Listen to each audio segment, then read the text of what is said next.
কনে কথা কইতেছি হেনে যাই, কারণ জানে না হলো ডায়ের মন্ত্র, সাপের গাতায় যদি হাত দেয় তাহলে তো তার দশা এমনি। ডায়ের মন্ত্র যাই না, তারপরে সাপের গাতে হাত দেওয়ার না, কারণ ত্রিবেণীর ঘাট দুইটা, লিঙ্গ দুইটা, একটা হলো শিবলিঙ্গ আর একটা হলো জীবলিঙ্গ। জীবলিঙ্গে মানুষের ধ্বংস হয়, রতিপাত হয়, স্খলিত হয়, আর শিবলিঙ্গে উদ্ধার হয়। মণিকুঠার দ্বার মণিরাজ সাপ দ্বার খুলে দেয়, সে মনের মতো সাঁতার কাটলেও তার গায়ে পানি লাগে না। এই জন্য লাগে না, ওর গাটা পিছল, পিছল দিকে কাদা আক্রমণ করে না। তাই আপনাকে বলতে চাই, আপনি যদি গুরু নামের বিজল আপনার গায়ের মধ্যে মাখায়া যাইতে পারেন।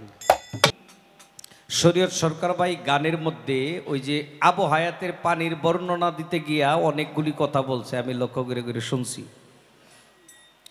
দেখেন, আমরা তো যাই মরবার লাগিয়া, যে পর্যন্ত না মরি এই পর্যন্ত শান্তি পাই না।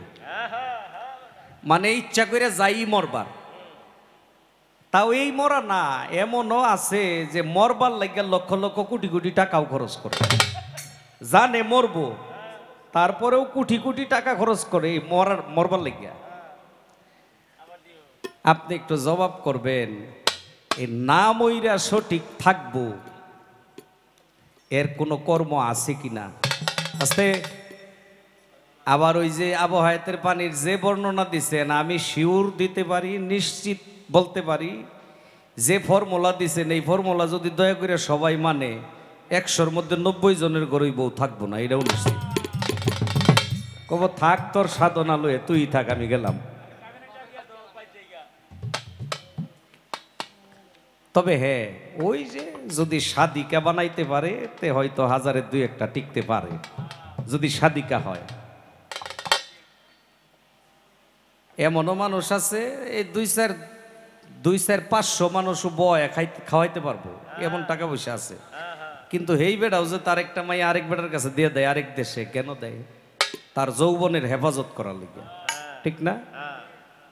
তখন যেটা লেগে দিল সেইটাই যদি না হয়, তাইলে তাইলে থাকবো কি লিগে?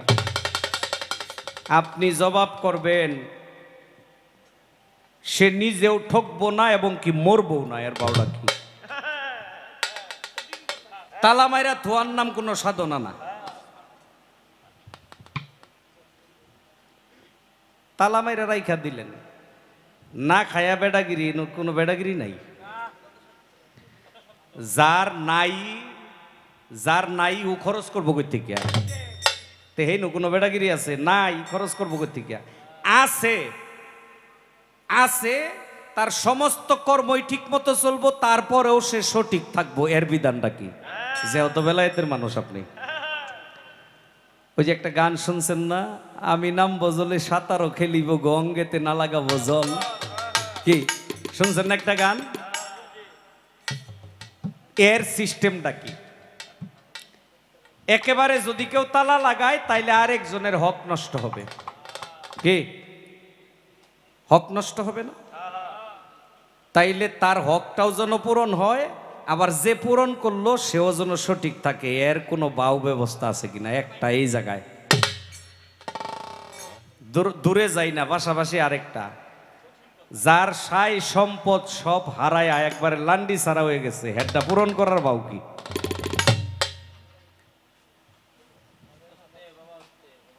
বুঝতে পারছেন? যার হারায় গেছে, নাই, এখন আর স্টার্ট লয় না। গাড়ি আগে খুব চলছে, কিন্তু চলতে চলতে এমন চলছে এখন আর নজলে তেল মারে না, এখন আর নজলে তেল মারে না। আমার একটু জানার বিষয়, এটা পূরণ করার কোনো ব্যবস্থা আছে কিনা? তাদের গায়ে চাঁদ লেগেছে, আমরা ভেবে করব কি? 6 মাসের এক কন্যা ছিল, 9 মাসে তার গর্ভ হলো, 11 মাসে 3টা সন্তান, কোনটাই করবে ফকিরি?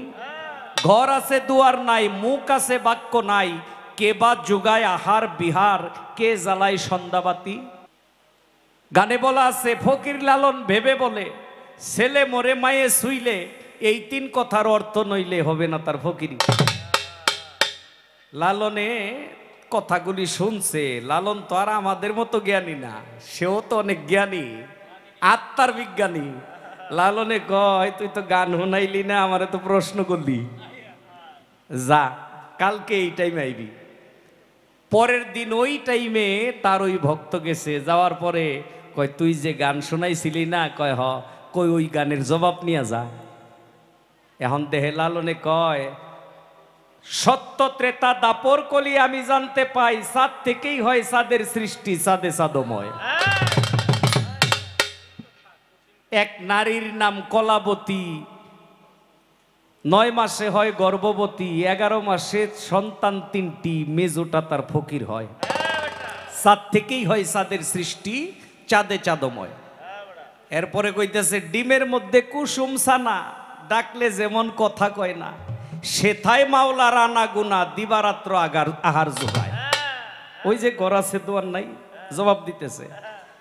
ওই যে ফকির লালন ভেবে বলে ছেলে মরে মায়ে শুইলে, জীবন বেড়ে শুনছি মায়ে শুইলে আরো সন্তানের আয়ু বাড়ে, কিন্তু গানে যে কয় ছেলে মরে মায়ে শুইলে, ওই কথার জবাব দেয় কি মায়ে শুইলে পুত্রের মরণ, জীব গুণে তা হয় দারণ।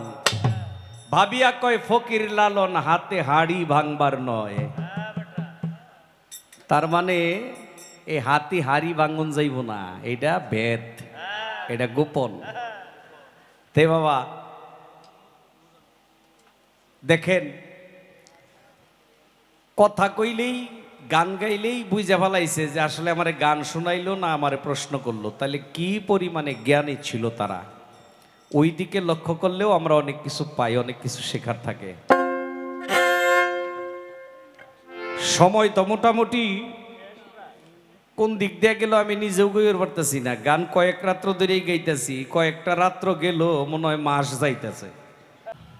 আমার নবীকে যদি কেউ স্বপ্নে দেখে দলিল প্রমাণ করে নবুয়তের 46 ভাগের 1টি ভাগ শক্তি তার ভিতরে চলে আসে। এর কারণ যদি স্বপ্নে কেউ নবী দেখে তাহলে নবী আসে, নবীকেই দেখে, নবীর ছবি দেখে না। মকরম শয়তান যখন আল্লাহর দরবারে অপরাধী হয়ে গেল, তাকে অভিশপ্ত করা হলো, তখন শয়তানে বলছিল আমি 9 লক্ষ বছর তোমার ইবাদত করলাম, আমি কি বিনিময় কিছু পাইতাম না? আল্লাহ কয় কি চাস? বিনিময় চাই আনে। কয় আমার 1 নম্বরে চাওয়া, যার জন্যে আমি অপরাধী হইলাম, দোষী হইলাম, আমি তার শরীরের লোমের গোড়া দিয়ে ঢুকমু, আবার বাইরমু, তার ভিতরে কই কি আছে সব জায়গাতে যাইতে পারবো। আল্লাহ কয় যা, এই পাওয়ার তরে দেওয়া হইল। কয় আর কি? কয় আমি যে কোনো রূপ নিতে পারবো। কয় যা, তাও দিলাম। যে কোনো রূপ নিতে পারবি, তবে একটা রূপ তুই নিতে পারবি না। সেই রূপটা কি? সেই রূপটা হলো আমার দয়াল নবীর রূপ। নবীর রূপও নিতে পারে না, কারো মুর্শিদের রূপও সে ধরতে পারে না। কারণ ওই যে যিনি মুর্শিদ তিনি রাসূল, ইহাতে নাই কোনো বল খোদাও সে হয়। এই জন্য এই রূপ সে নিতে পারে না। নবী বলতে নায়েবে নবী, নায়েবে রাসূল, নবী। কয় আর কি? কয় আর একটা জিনিস। কয় কি? কয় আমি কিয়ামতের আগ পর্যন্ত জীবিত থাকবো। কয় যা, কিয়ামতের আগ পর্যন্তই তুই জীবিত থাকবি, তোরে পাওয়ার দেওয়া হইল। শয়তানারে একেবারে প্রাণে মারার জন্য কয়েকবার আটকাইছে, একেবারে মারার জন্য কয়েকবার আটকাইছে, কিন্তু তারে মারে নাই, ছাইরা দিছে। কেন? ওই যে আল্লাহ আয়ু দিছে তারে কিয়ামতের আগ পর্যন্ত।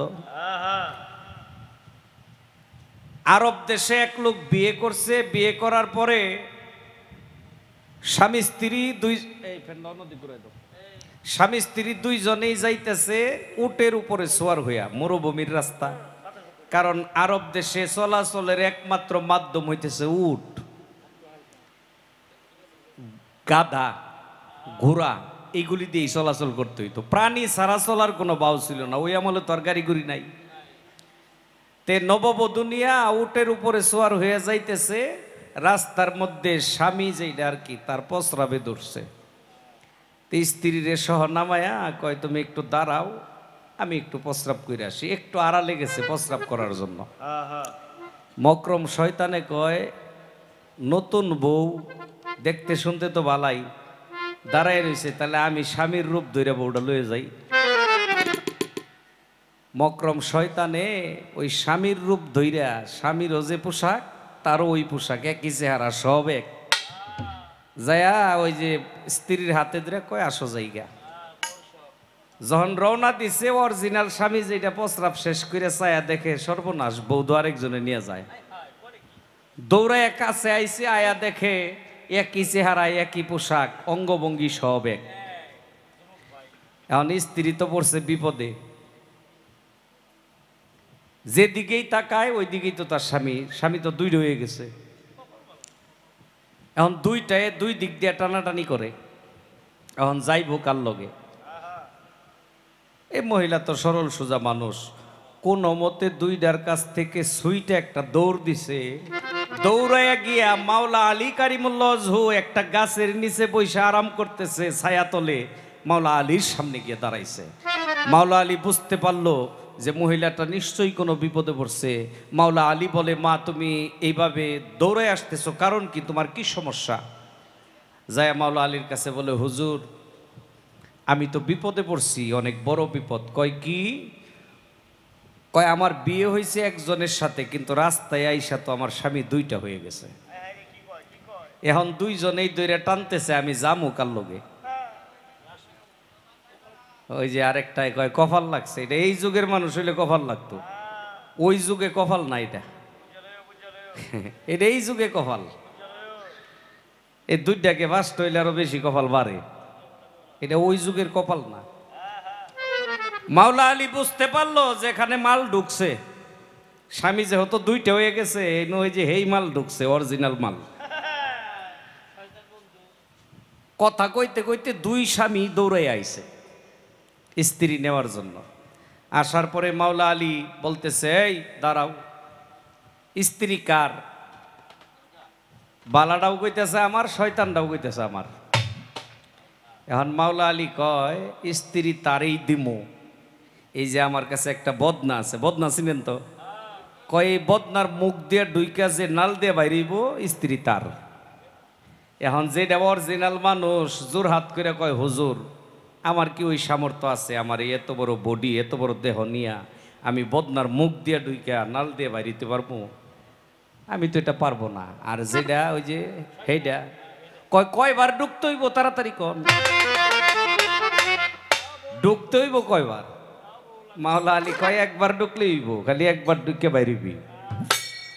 যখন বদনাই ঢুকছে, থাবা দিয়া মুখ ধইরা নালটাও আঙ্গুল দিয়ে আটকাই দিছে, দিয়া কয় ফাইজলামি করার জায়গা পাস না? হ্যাঁ, তুই মনে করস তোরে আমি চিনি নাই? পুরা এরিয়ার মাটি লইয়া কাপাকাপি করতেছে। যতই কাপাকাপি করুক, মাওলা আলীর কাছ থেকে কি আর সুইটা বাজাইতে পারে? শেরে খোদা, শেরে খোদা, এক শের শক্তির অধিকারী যার, যে শেরে মর্দ, শেরে খোদা, তার কাছ থেকে ছোটার ভাব আছে? পুরা এলাকা লইয়া, জমি লইয়া কাঁপতেছে। এই কাপাকাপি দেখে আল্লাহর রাসূল দৌড়ে আসছে। এই আলী, ঘটনা কি? সব কাঁপতেছে, ঘটনা কি? মাওলা আলী কয়, হুজুর মাল আটকায় ফেলাইছি। কয় কি আটকাইছো? কয় শয়তান রে আটকাইছি বদনার মধ্যে। কয় মাইরা ফেলাম? দয়াল নবী কয়, না রে আলী, পরে মারা যাইব না, একটু হালকা শিক্ষা দিয়ে ছেড়ে দেও, একটু শিক্ষা দিয়া ছাইরা দেও, একেবারে মারা যাইব না, কারণ আল্লাহ তারে কিয়ামতের আগ পর্যন্ত আয়ু দিছে। মাওলা আলী তারে ছাইরা দিছে। ছাইরা দেওয়ার পরে কইছে যে দেখিস আর কোনোদিন আমার সামনে আইস না। শয়তান কয়, হুজুর এটা আপনি না কইলেও তো আর জীবন আইতাম না। আরেকদিন অল্প কিছুদিন পরেই এই শয়তান একটা মুসল্লির রূপ ধইরা মসজিদে নববীর সামনে গিয়ে হাজির। আরে পাক্কা মুসল্লি, দয়াল নবী মসজিদের দেয়ালে ঢেলান দিয়া দাঁড়ায় রইছে। আবু জার গিফারি রাদিয়াল্লাহু আনহু নামাজের লাগা রেডি হইতেছে, মাওলা আলী শুয়া ঘুমাইতেছে। শয়তান একবার ঢুকে আরেকবার বাইরে আসে, তিনবার ঢুকছে, তিনবার বাইরে এসে আমার নবী লক্ষ্য করে দেখে হে তো কোনো এবাদত বন্দিগিও করে না, খালি ঢুকতেছে আর বাইরে হইতেছে। আর এই মুসল্লিটারে তো আমি চিনতেও আছি না, এটা কই থেকে আইছে। দয়াল নবী কয়, এই তোমার বাড়ি কোথায়, কোত্থেকে আসছো, ঢুকতেছো আর বাইরে হইতেছো, ঘটনা কি? আমার দয়াল নবীরে শয়তানে আমার দয়াল নবীরে সালাম দিয়ে কয়, হুজুর আমি হেইলা, আমি হেইলা। আমার নবী কয়, মসজিদে কে লিগিয়া? কয় ওই যে আবু জার গিফারি, ওর এবাদত নষ্ট করবার লেগে আইছি। কইতে কর, এবাদত নষ্ট করবি, আনাগোনা করস কে? কয় পারতেছি না তো। কয় কে লেগিয়া? কয় যে আলী যে ঘুমাই রইছে। কয় তুই জাগ না মানুষের এবাদত নষ্ট করবি আর ঘুমন্ত মানুষ দেখে ভয় পাস, কারণ কি? কয় হুজুর আলী ঘুমায়াও দেহে, আলী ঘুমায়াও দেহে। ওই যে যারা মাওলা আলীর অনুসারী তারাও কিন্তু ঘুমায়া দেহে, কারণ যারা আল্লাহওয়ালা মানুষ তাদের কাল, তাদের ভিতরটা জাগ্রত, আলোকিত, তারা আলোকিত জাগ্রত। যে ঘরে আলো থাকে ওই ঘরে চোর ঢুকতে সাহস পায় না। এই জন্য একটা কথা বলা আছে, একজন জ্ঞানী লোকের ঘুম আর আমার মতো মূর্খ মানুষের এবাদত। আমার এবাদতের চাইতেও তার ঘুমটা আরো বড় এবাদত, কারণ সে জ্ঞানী। তে শয়তানরেও অনেকে আটকাইছে, মারে নাই, ছাইরা দিছে, হালকা পাতলা কিছু দিয়া ছাইরা দিছে। তাইলে রাসূল পাক সাল্লাল্লাহু আলাইহি সাল্লামের চেহারা, এই রূপ আর অন্য শয়তানে কোনোদিন ওই রূপটা ধরতে পারে না। যে স্বপ্নে নবী দেখে সে নবী দেখে, নবীর ছবি দেখে না। দেখেন এই যে নবুয়তের যে পাওয়ারটা, যে শক্তিটা, নবীকে স্বপ্ন যুগেও যদি তার ওই রূপ চেহারা মুবারক দর্শন করে, 46 ভাগের 1 ভাগ গুণ, 1 ভাগ শক্তি তার ভিতরে আইসা যায়। অনেক মানুষে কিন্তু দয়াল নবীকে স্বপ্নে দেখে যারা ভাগ্যবান। এখন আপনি কোনো গুরু মুর্শিদ ধরেন নাই, বায়াত হইছেন না, তার মানে এই না যে আপনি নবীরে স্বপ্নে পাবেন না, আপনিও পাইতে পারেন। তো স্বপ্নে যদি কেউ আল্লাহ রাসূলের রূপ দর্শন করে, এটা তারে ইঙ্গিত দেওয়া হয় যে তুমি সঠিক পথে আসো। ইঙ্গিত দেওয়া হইতেছে তুমি সঠিক পথে আসো। যদি স্বপ্ন যুগে কেউ অলিয়া উলিয়ার রূপ দর্শন করে, যারা ওফাত হয়ে গেছে তাদের রূপ যদি দর্শন করে, তো তাদেরকেও তাগিদ দেওয়া হয়, সঠিক লাইনে আসার জন্য তাগিদ দেওয়া হয়। এটা হইতেছে ব্যাখ্যা। নবুয়তের মধ্যে কিছু লেখা ছিল কিনা? ছিল লেখা। নবুয়তের মধ্যে 2টা শব্দ লেখা ছিল, 2টা শব্দই 12 12 24 হরফে। আরবিতে প্রথম 12 হরফ, এরপরে 12 হরফ। পূর্ণাঙ্গ কালেমাটা লেখা ছিল মোহরে নবুয়তের মধ্যে। উপরিভাগে ছিল লা ইলাহা ইল্লাল্লাহ, নিচের ভাগে ছিল মুহাম্মাদুর রাসূলুল্লাহ। কালেমা তাইয়্যিবা, এই কালেমা তাইয়্যিবার মধ্যে অর্ধেক ফরজ, অর্ধেক সুন্নত। বলতে পারেন একই কালেমা, তাহলে অর্ধেক সুন্নত অর্ধেক ফরজ কেমন হইল? আমার নবীকে যখন একিন্দরত্বের কাছে ময়ূর সুরতে রেখেছিল, তখন আমার নবীর মুখে একটা নামের তসবিহ ছিল, লা ইলাহা ইল্লাল্লাহ। আল্লাহ নিজে কইতো মুহাম্মাদুর রাসূলুল্লাহ, আর আমার নবী কইতো লা ইলাহা ইল্লাল্লাহ। আল্লাহর মুখের বাণী কি? যেটা আল্লাহর মুখে বের হয় এটাকে কি বলে? সুন্নত। হ্যাঁ, যেটা আল্লাহর বাণী এটা হইতেছে ফরজ, আর যেটা আমার নবীর বাণী এটা সুন্নত। তে নবী যেহেতু কইছে লা ইলাহা ইল্লাল্লাহ, এইটুকু হয়ে গেছে সুন্নত। আল্লাহ নিজে বলছে মুহাম্মাদুর রাসূলুল্লাহ, এটা হয়ে গেছে ফরজ। এই কালেমার মধ্যে আমার নবীর নামটা ফরজ আর আল্লাহর নামটা হয়ে গেছে সুন্নত। এই কালেমা তাইয়্যিবা মোহরে নবুয়তের মধ্যে এই 12 12 24টা হরফ দেওয়া ছিল। এটা ছিল স্বচ্ছ গ্লাসের মতো। দেখবেন বিভিন্ন অফিস আদালতে টেবিলে মার্বেল রাখে না, মার্বেলের ভিতরে ফুল থাকে, বিভিন্ন কিছু থাকে, কি থাকে না? এই রকম ওই হরফগুলি স্পষ্ট দেখা যাইতো, বা যারা দেখছে তারা বর্ণনা করছে। মোহরে নবুয়ত কিন্তু কয়েকজনে দেখছে, অনেকেই দেখতে পারে নাই, অল্প কয়েকজনে দেখছে। তার মধ্যে আক্কাসের নামটাই বেশি পরিচিত। আক্কাসের নামটা বেশি পরিচিত এই জন্য পরিচিত যে আক্কাসে ফাঁকি দিয়া চালাকি করে দেখছে। হ্যাঁ, চালাকি করে দেখছে, আর এই চালাকিটা ছিল তার ভালো চিন্তা ভাবনার চালাকি। মনের মধ্যে একটা আশা ছিল, আমি যদি কোনোদিন মোহরে নবুয়তটা দেখতে পারতাম, নিজের চোখে দেখা যদি অনেকটা চুমা দিতে পারতাম, আমার জীবনটা ধন্য হয়ে যেত। আক্কাস ছিল ভক্ত, যে ভক্তের মনের বাসনা পূর্ণ করাই তো গুরুর কাজ নাকি। আর আমার নবী ছিল মহাগুরু। নবী যখন পর্দা নিবে, পর্দা নেওয়ার আগে ঘোষণা দিল, এই ঘোষণা দিয়ে দাও, যদি আমার কাছে কারো কোনো দাবি দুবি থাকে তাদের দাবি আমি শোধ করব। কেউ আসে না, দলে দলে লোক আসে আর নবীর কাছে দয়া চায়, দোয়া চায়, নবীকে ভক্তি করে, কান্নাকাটি করে। যারা বুঝতে পারে যে আমার নবী চইলা যাবে, আইসা কান্নাকাটি করে। ঠিক এমন সময় ওই আক্কাস আইসা কয়, আমার তো একটা দাবি আছে। কয়, কি দাবি? কয়, আমি আপনার ঘোড়ার পিছনে একদিন বসছিলাম, আপনি চাবুক দিয়ে আঘাত করছেন, ওই চাবুকের বাড়ি আইসা আমার পিঠে লাগছে। কয়, তাইলে এখন দাবিটা কি? কয়, এখন আমিও তো বাড়ি দিব। অনেকেই অনেকভাবে আক্কাসকে অনুরোধ করে, আক্কাস রে, আমার দয়াল নবীর শেষ সময়, তোর শক্তি যত কুলায় আমারে আঘাত কর। মাওলা আলী বলে, ইমাম হাসান, ইমাম হোসাইন, অনেকেই বলে। আক্কাস মানে না, কয় না, তাইলে আমার মনের দুঃখ রয়ে গেল জায়গা। আল্লাহর রাসূল বলে, আক্কাস সময় কম, তুই তাড়াতাড়ি চাবুক হাতে নে। আক্কাস চাবুক নিছে, নিয়ে কয়, হুজুর আপনি জুব্বা খোলেন। কয়, আক্কাস রে, মানুষের সামনে আমার জুব্বা খোলা নিষেধ, তুই ঘরে আয়। ঘরে ডাইকে নিছে। ঘরে নেওয়ার পরে নবী জুব্বা মুবারক খুইলা দিছে। কয়, হুজুর, জুব্বা মুবারক খোলার পরে বলতেছে, হুজুর আপনি যদি একটু নিচা না হন তাহলে তো আমি আঘাত করতে পারবো না, নিচা না হইলে তো চুমাও দেওয়া যাবে না। যখন আমার দয়াল নবী পিঠ নোয়াইয়া দিছে, আক্কাস চাবুক ছাইরা দিয়া নবীর মোহরে নবুয়তের মধ্যে চুমা দিয়া আমার নবীর দুই কদমে জড়ায় ধরে বলে, হে আল্লাহর নবী, আমি কোনোদিন আপনার ঘোড়ায় উঠি নাই, আপনিও আমার আঘাত করেন নাই। আমি ছোট থেকেই মনের মধ্যে একটা আশা, আমি যদি মোহরে নবুয়ত দেখে একটা চুমা দিতে পারতাম, শান্তি পাইতাম। আজকে সুযোগ পায়া আমি একটা চালাকি করে হুজুর এই কাজটা করছি। আমার নবী মুস্কি হাসি দিয়া আক্কাসকে বুকে টাইনে নিয়ে বলে, আক্কাস রে, তুই যেভাবেই করিস, তুই যে কর্ম আজকে করলি, যা আমি তোর জন্য দোয়া করলাম, তোর রক্ত থেকে পৃথিবীতে যত মানব সন্তান আসবে তারা প্রত্যেকেই বিনা হিসাবে জান্নাত।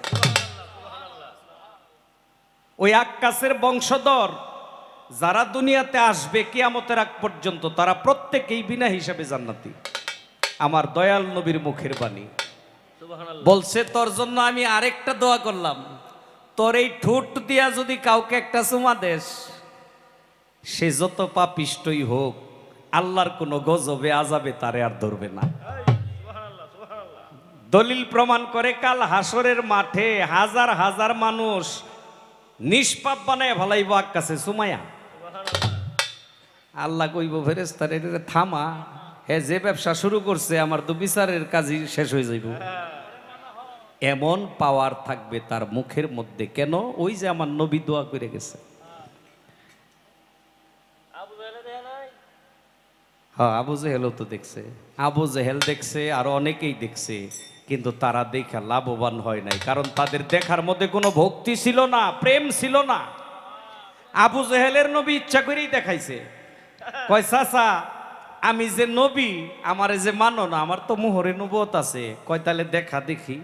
আমার নবী ইচ্ছা করে দেখাইছে, দেখা কয়, ভাতিজারে, এটা তোর টিউমার হইছে, চিকিৎসা কর। নাউজুবিল্লাহ। কয়, এটা তোর রোগ হইছে, ফোড়া হইছে, টিউমার হইছে। সে বিশ্বাস করে নাই। আরো অনেকেরই দেখাইছে, কিন্তু বিশ্বাস করে নাই। ওই যে ভক্তি সহকারে দেখছে আক্কাস। আক্কাসের আগেও দেখছিল একজন, সে হলো বহিরা নামক একজন পাদ্রী। ওই পাদ্রিও দেখা অনেক লাভবান হয়ে গেছে।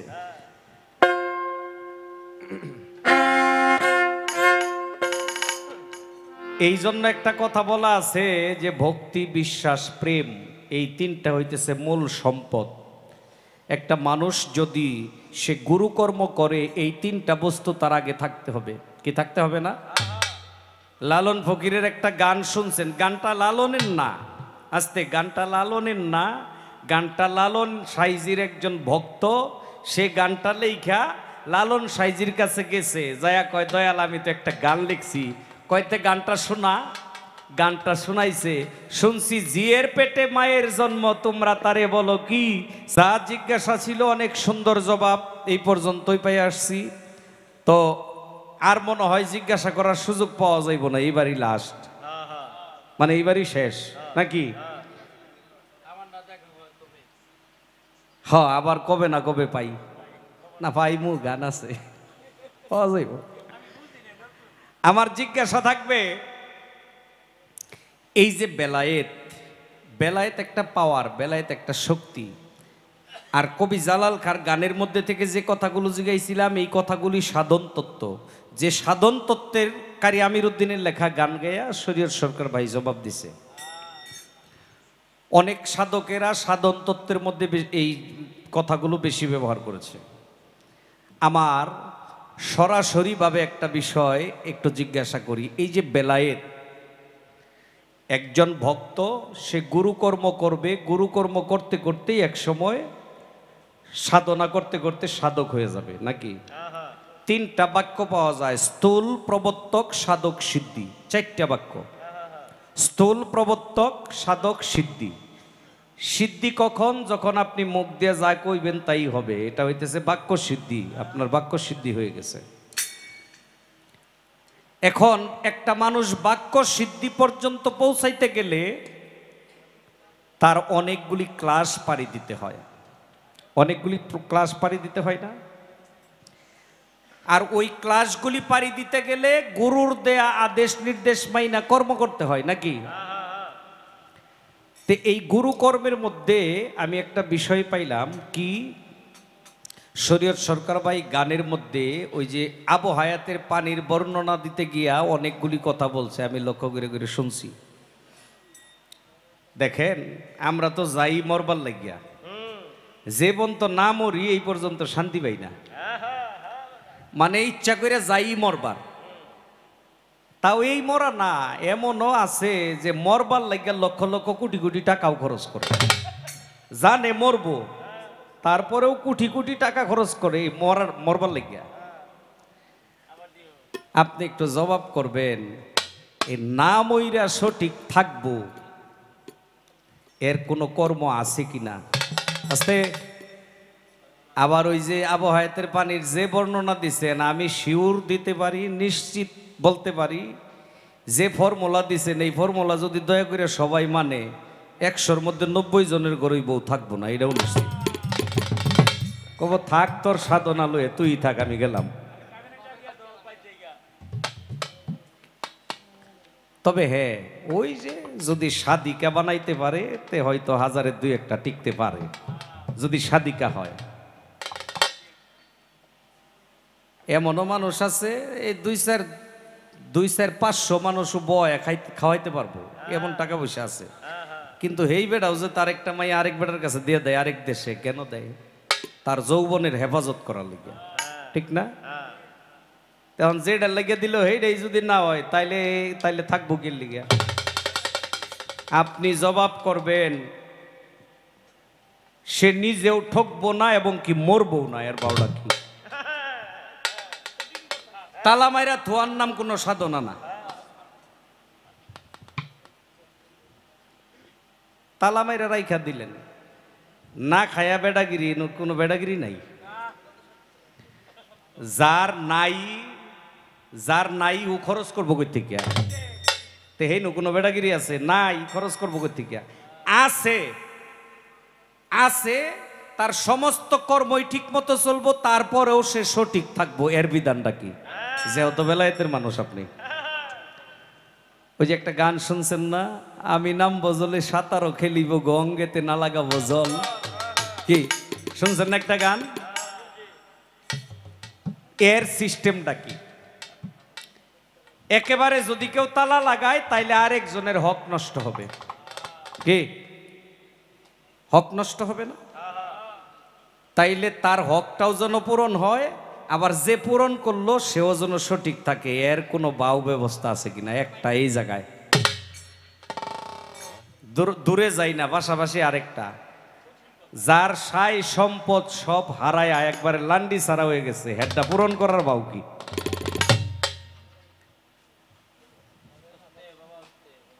বুঝতে পারছেন? যার হারায় গেছে নাই, এখন আর স্টার্ট লয় না। গাড়ি আগে খুব চলছে, কিন্তু চলতে চলতে এমন চলাই চলছে এখন আর নজলে তেল মারে না, এখন আর নজলে তেল মারে না। আমার একটু জানার বিষয়, এটা পূরণ করার কোনো ব্যবস্থা আছে কিনা? কথা দুইটাই, আর এই দুইটা কথাই হইতেছে সারা রাত্রের সারাংশ, সারা রাত্র পালা গানের সারাংশ এই দুইটা কথা। কি যার আছে ও ঠিক রাখবো কেমনে, আবার ঠিক রাখতে গিয়ে আরেকজনের হক নষ্ট করতে পারবে না, আরেকজনের হকও আদায় করব, নিজেও ঠিক থাকবো, এর ব্যবস্থাটা কি? আর যারটা হারায় গেছে ওরটা পূরণ করার ব্যবস্থা কি? আর যদি দয়ালে যদি পূরণ নাই করবার পারে তাহলে এই দয়ালের দরকার নাই। আন্তাজি ফাও গোলামি করে যদি কাজে না লাগে তো এই গোলামি না করাই বলা কি? আচ্ছা, সহজে কি কোনো বালা গাড়ি গ্যারেজে যায়, মিস্ত্রির কাছে যায়? নষ্টটাই তো যায় নাকি? নষ্ট গাড়ি যদি দয়ালে ঠিক করবার না পারে তাহলে এটা কোনো মিস্ত্রি হইলো? হ্যাঁ, এর লেগে কইছি যে সারা রাতের সার অংশ এই দুইটা প্রশ্ন। যার হারায় গেছে সে কেমনে পূরণ করব, আর যার আছে ও কেমনে ঠিক রাখবো, আরেকজনের হক যেন নষ্ট না হয়।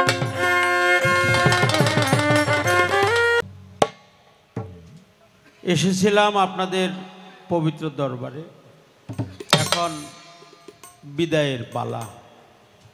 যখন আসছিলাম আসার পালা, এখন আমাদের বিদায়ের পালা। আর একটা পালা আছে, যখন মানুষ এই পৃথিবী ছেড়ে পরলোকে চলে যাবে, সেটাই হলো তার যাওয়ার পালা। এখন যে বিদায়, এটা ক্ষণিকের বিদায়, আবার এই বিদায়ের মধ্য দিয়েও মহাবিদায়ও হতে পারে। বেশি কথাও বলা যাবে না, কিন্তু আমার ভাই মারাত্মক দুইটি কথা রাখছে, অনেক সময়ের প্রয়োজন। পালাগান করতে গেলে অনেক কথা বলতে হয়, অনেক বিষয়ে আলোচনা করতে হয়। আমরা তত বড় শিল্পীও না, ছোট্ট আকারে স্বল্প পরিসরে, মানে যতটুকু না বললেই নয়। তাই ভাইকে আমি ধন্যবাদ দিয়ে ছোট করব না, আমি শ্রদ্ধা জানাই ভাইয়ের প্রতি। আমাদের খাজা মঈনুদ্দিন চিশতির শানে দুইটা কাওয়ালি পরিবেশন করেছেন, আমি তার প্রতিও শ্রদ্ধা জানাই। যারা এখনো অধীর আগ্রহ নিয়ে বসছেন, তা আমি যা হারাইছি এটা আবার ফেরত পাওয়ার কোনো কায়দা কৌশল আছে কিনা, এই কথাটা। আর একটা কথা হলো, আমি যদি সেখানে একবারেই না যাই তাহলে তো আরেকজনের হক নষ্ট হয়। আমি যাবো ঠিকই, হকও আদায় করব, এরকম কোনো কায়দা কৌশল আছে কি? ভালো প্রশ্ন, অনেক ভালো। অনেক উচ্চ পরিসরের কথা এখন শেষ পর্যায়ে চলে আসছে।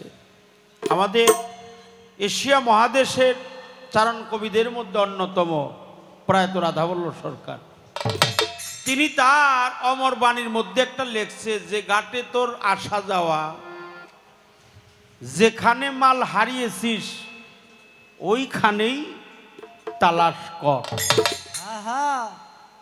আমি এই পর্যন্ত যা হারাইছি তা পাবো কিনা। তবে আপনি যেখানে হারাইছেন সেখানেই খুঁজতে হবে, আমি সাবান নামা বাজার হারাইলাম, আর হেমায়তপুর যে যদি খুঁজি তাহলে কি পাওয়া যাবে? অর্থাৎ যেখানে হারাবেন সেখানেই খুঁজতে হবে। হ্যাঁ, মানে হারাইছেন জেনে ময়মুর বের দেখবেন কেউ যদি আসার পরে জেনে আসার পরে হেনেই কিন্তু কয় যে ওই নে একটু একটু সালাম করো, একটু বস, মানে জেনে তুমি আসার পড়ছ একটু একটু বইসা তারপরে রওনা দাও। এর কারণ হলো জেনে আসার পড়ছো সেটারে সম্মান করে থেকে যাও। হারাইছেন হইলো নামা বাজার সাভার, আর খুঁজবেন হইলো হেমায়তপুর, তা পাওয়া যাবে না। এই জন্য রাধাবল্লভ সরকার বলছে যে ঘাটে মাল হারিয়েছিস সেই ঘাটেই তালাশ কর। তবে একা যাওয়ার ভয় থাকিলে একজন চেতন গুরুর সঙ্গ ধর। তাহলে একা যাওয়ার ভয় থাকলে গুরুকে সঙ্গে নিয়ে যাইতে হয়। এই জন্য গুরুকে নয়নে নয়নে রাখতে হয়, গুরুর বর্জকটা সামনে রাখতে হয়। আপনার যদি বড়া ডুইবেও যায় তাও বাঁচার একটা পথ আছে। মুর্শিদ নাম যার হৃদয় ভরা, তার ভরা কি যাই রে মারা। আমি পরে দেখলাম ঝড় তুফানে আমার টিপু শাহ বাবার সামনেই খারাপ। ওপারে চৈতন্যের খেওয়ানি, গুরু দিল মহামন্ত্র জীবের তরণী। সে যে পার করে না ধনী আর মানি, পার হয় নামের কাঙাল যারা। নামের কাঙাল হইতে হয়, নয়নে দীনবন্ধুর ছবি রাখতে হয়, মুখে যার নাম জপনা করতে হয়, অন্তরে তার প্রতি মহব্বত রাখতে হয়, নয়নের কোণে তার ছবি রাখতে হয়। তাহলে কখনো তার ভরা ওই পানিতে ডুবে না। একটা কথা শুনলাম, নামবো জলে সাঁতারও কাটিব গো, অঙ্গেতে না লাগাবো। এটা মুখস্থ কথা, মুখস্থ করা কথা, একবারেই মুখস্থ করা কথা, অত সঠিক না। এটা মানে কোন যায় খুব, কিন্তু ইহা মানে বাস্তব যে একটা মানে মানে হওয়া খুব করা, মানে বাস্তবায়ন করা অনেক কঠিন বিষয়। আচ্ছা, পানির তলে না কাদা, কাদার তলে? সব মাছ কি কাদার তলে থাকে? কি মাছ থাকে? মেনি মাছ না, মেনি মাছ না। ওটারে আপনাদের দেশে কি কয়? আমাদের দেশে বাইম মাছ কয়। আর একটা নাম আছে, ওটা গুত্তুম মাছ কয়, তাই না? না খারাপ কইলাম? আচ্ছা, ওরা না ওই আমাদের দেশে যা কয় তাই কইলাম, নাম দেখো কি কয় এটা করবে। ওই যে একজনে কয় কি মাছ? মেনি মাছ। ওনার দেশে কইতে পারে, থাকতে পারে, আমি কাউরে ছোট করছি না। আচ্ছা, ওই কাদার তলে যে মাছ থাকে, এখন বাইম মাছ কন আর গুত্তুম মাছ কন, যে মাছই কন, মামেনি মাছ কি কন, যে মাছই কাদার তলে থাকে আমি দেখছি, আমি চাক্ষুষ প্রমাণে দেখছি, কিনেও দেখছি। জীবনে মাছ মারি নাই বাবা, আমার জীবনে আমি এগুলো কোনদিন করি নাই, মুর্শিদেরা অনেক ভালো রাখছে। কিন্তু কিনে দেখছি এই বাইম মাছ আর গুত্তুম মাছ এগো গাটা বিজলে বিজলে, মানে পিছল পিছল। আচ্ছা আচ্ছা, গাটা হইলো কি মানে কাদায় থাকে ঠিকই, কাদা এর শরীরে লাগে না। লাগে না কেন? গাটা হইলো পিছল, মানে কাদা লাগলেও কাদা থাকে না। কনে কথা কইতেছি হেনে যাই, কারণ জানে না হলো ডায়ের মন্ত্র, সাপের গাতায় যদি হাত দেয় তাহলে তো তার দশা এমনি। ডায়ের মন্ত্র যাই না, তারপরে সাপের গাতে হাত দেওয়ার লাগবে। কারণ ত্রিবেণীর ঘাট দুইটা, লিঙ্গ দুইটা, একটা হলো শিবলিঙ্গ আর একটা হলো জীবলিঙ্গ। জীবলিঙ্গে মানুষের ধ্বংস হয়, রতিপাত হয়, স্খলিত হয়, আর শিবলিঙ্গে উদ্ধার হয়। মণিকুঠার দ্বার মণিরাজ সাপ দ্বার খুলে দেয়, সে মনের মতো সাঁতার কাটলেও তার গায়ে পানি লাগে না। এই জন্য লাগে না, ওর গাটা পিছল, পিছল দিকে কাদা আক্রমণ করে না। তাই আপনাকে বলতে চাই, আপনি যদি গুরু নামের বিজল আপনার গায়ের মধ্যে মাখায়া যাইতে পারেন, তাহলে আপনার গায়েও সেই কাদা লাগবে। সাধক তার গানে বলছে, আমি ভয় করি না কামের নদী, আমরা নদীর সাঁতার জানি, নামলেই উঠে পানি। বাঁকা নদীর গতি বাড়ি, সাবধানে চালাইও তরি। তোমার গুরুকে করে কান্ডারি দিয়ে গুজগাথিনি, নদীটির আরে যত পাশে তত মধ্যে পরশ মণি। ও তুই বাম ফেলিয়া দেখ না চাইয়া, গহীন আছে কতখানি। রসিকের নাই বেন সোয়ায় না, তার কাছে ভেদ জেনে লও না। কারো যদি পইরাও যা, তাহলে উঠারও একটা কায়দা কৌশল আছে। কারণ একই ভাণ্ডের মধ্যে দুধও থাকে, পানিও থাকে। রাজহংস পাখি তার এমনই স্বভাব, পানি রেখে দুধ খেয়ে নিতে পারে। সেটা হলো যদি কেউ গুরুর কাছ থেকে রেশক প্রেরক কুম্ভদমের সাধনা জানে। কবি জালালউদ্দিন খাঁ সাহেব বলছে না, রেশক প্রেরক কুম্ভকেতে লুপ্ত করো কাম্বিকার, প্রাণায়াম অভ্যাস করো সাধন পথে মনামার। প্রেম পরীক্ষা দুগ্ধ জলে এক যুগেতে মিশাইলে, রাজহংস তারে পেয়ে করে এই ঘটনা। সে যে চুম্বক দিয়ে দুগ্ধ খাবে, জল তো খাবে না। এমন প্রেমের প্রেমিক যারা 84তে আর আসে না। ভঙ্গিতে যায় সেনা, প্রেমিকের ভঙ্গিতে যায় চেনা। সরল মতি ঊর্ধ্বগতি, বরণ হয় তার কাঁচা সোনা। ভঙ্গিতে যায় সেনা, প্রেমিকের ভঙ্গিতে যায় চেনা। এটা একটা মানে যাওয়ার একটা পদ্ধতি করে দিলাম। তাহলে আপনার ওই যে ওইটার সাধক যদি আপনি হন, সে যদি সাধিকা হয়, আপনি যদি ফকির হয়, সে যদি ফকিরনি হয়, আপনি যদি সাধু হয়, সে যদি সাইদান্নি হয়, তাহলেই সম্ভব। তাহলে তারও হকও ঠিক থাকবো, আপনার হকও ঠিক থাকবো, আপনার তরিও পাওয়া হবে, মনের বাসনাও পূর্ণ হবে, নিজের বস্তু নিজের কাছেও থাকবে, যদি দুইজন মিলে গুরুর পাটি যাওয়া হয়।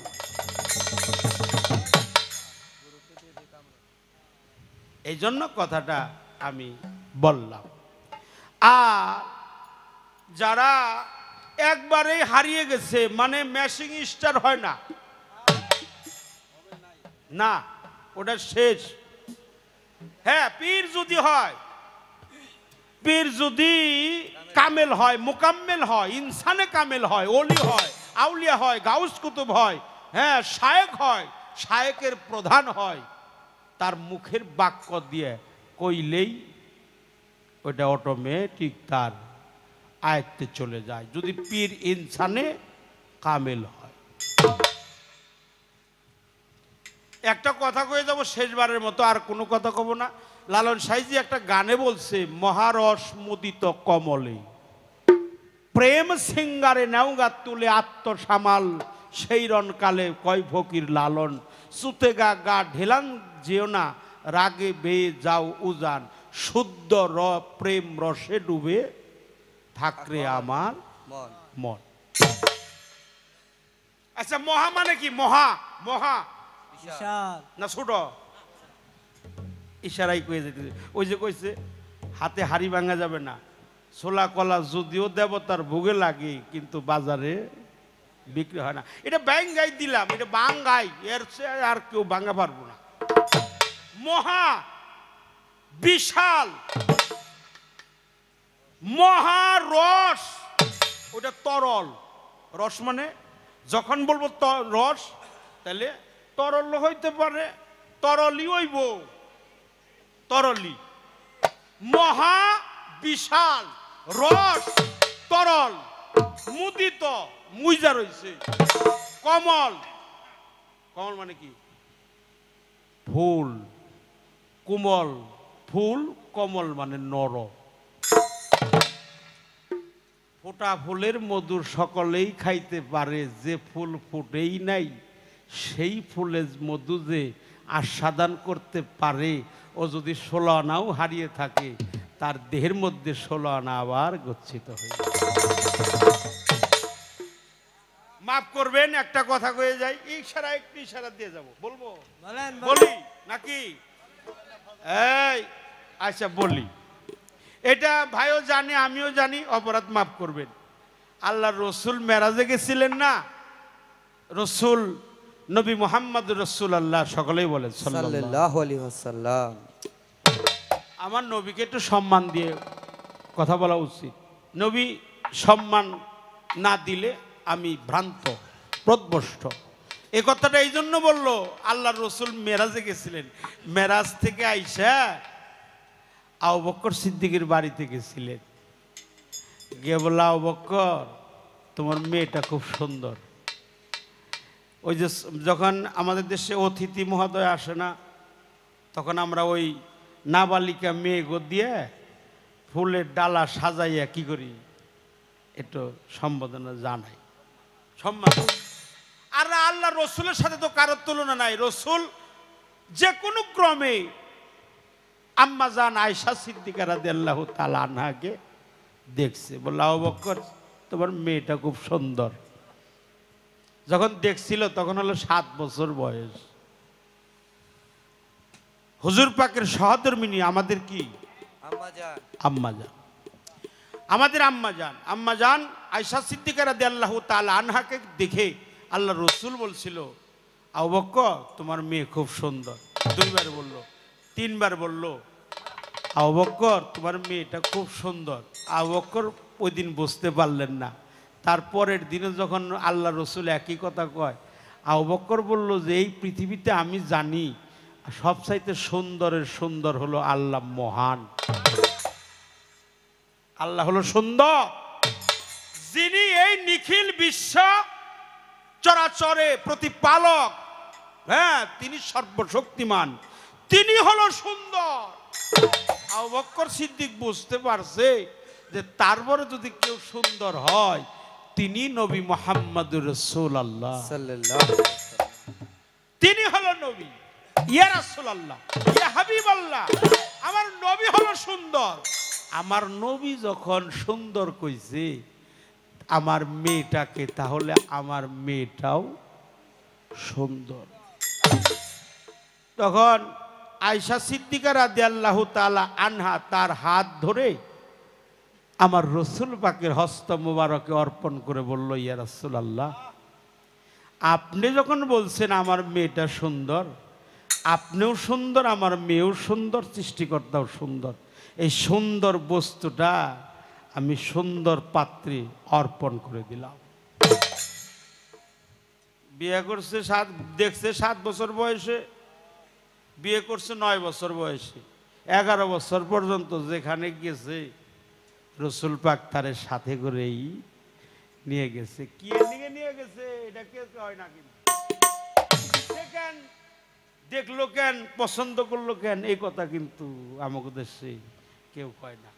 সেই সত্তাটা যিনি অর্জন করতে পারে, তার যদি 16 আনাও হারায়, পরিপূর্ণভাবে আবার ভরাট হয়ে এই একটা বিধান, এটা আপনাকে জানালাম। একটা গান, ওই বেশি সময় থাকা যাবে না, অপরাধ সবার কাছে মাপ চাই। একটা পালার গান, ওই যে প্রিয় নবীর শানে গান করলাম আমরা 2 ভাই। ত্রুটি বিচ্ছুতি হলে আমার ভাইও যদি আমার কথায় কোনো অন্তর আঘাত নিয়ে থাকে, তার কাছে সবার শ্রদ্ধা জানাই। এই গানটা পরিচিত, রশিদ বয়াতি গাইছে, সবাই গায়, কিন্তু এই গানটার বিচার দেওয়ান রশিদ হলো সুফিয়াজমের সম্রাট, তিনি হলো পূর্ববঙ্গের সম্রাট, আর পশ্চিমবঙ্গের সম্রাট হলো দরবেশজি লালন শাহ। তিনি ছিলেন শাহ সাফাতুল্লাহ মিসকিন রহমাতুল্লিল আলাই। তিনি আল্লাহর ওলি। দেওয়ান রশিদ তিনি আল্লাহর ওলি।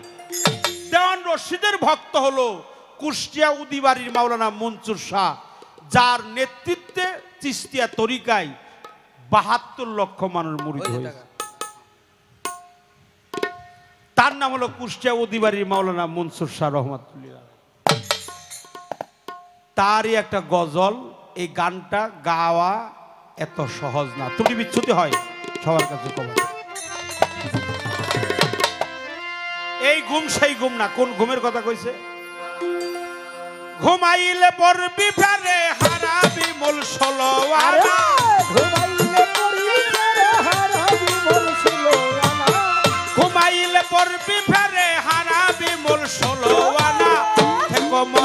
থেকো মন সূত্রাতনে জ্ঞান নয়নে ঘুম গাইও না।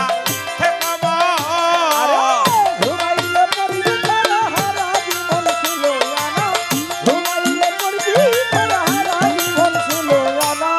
থেকো মন সুচেতনে জ্ঞান নয়নে ঘুম দিও না।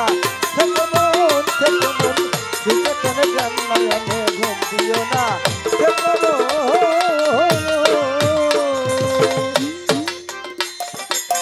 চৈতন্য মানুষ যারা বেহুশে রয় না তারা, সদাই দায় রূপের পাহারা সাধু যারা, সদাগরিবের পাহারা সাধু যারা, সদাগরিবের পাহারা সাধু যারা। চৈতন্য মানুষ যারা বেহুশে রয় না তারা, সদাই দায় রূপের পাহারা সাধু যারা। সদাগরিবের পাহারা সাধু যারা, সদাগরিবের পাহারা সাধু যারা। যারা পছন্দ করে দিব্য করে ভগ্নগরের ধার ধারে না, পছন্দ করে দিব্য ঘরে ভগ্ন ঘরে ধার ধারে না, পছন্দ করে দিব্য করে ভগ্নগরের ধার ধারে না। থেকো মন শুদ্ধ তনে জ্ঞান নয়নে ঘুম যাইও না। থেকো আরে ঘুমাইলে পড়বি ফেরে হারাবি মন ষোলোয়ানা, ঘুমাইলে পড়বি ফেরে হারাবি মন ষোলোয়ানা। থেকো মন সুচেতনে জ্ঞান নয়নে ঘুম দিও না। থেকো মন সুচেতনে জ্ঞান নয়নে ঘুম দিও না। থেকো আরে কররে মন তাড়াতাড়ি,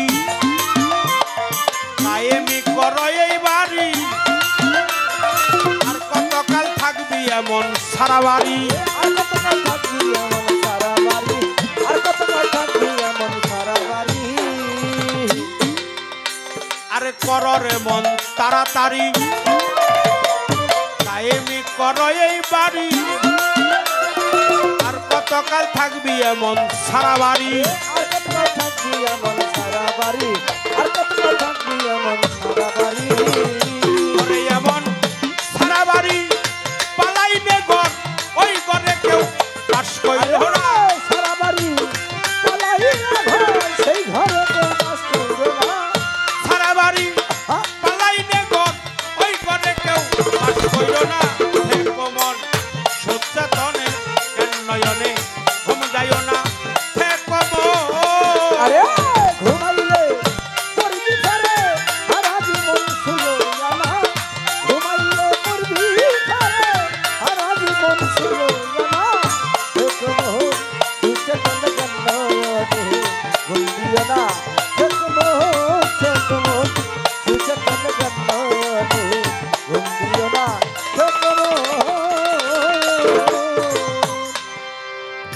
যে থাকে ভগ্নগরে কারিগরে পায়া তারে, ভগ্নগরে বারে বারে তাই যাত না।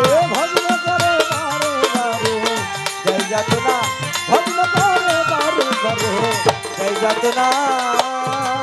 যে থাকে ভগ্নগরে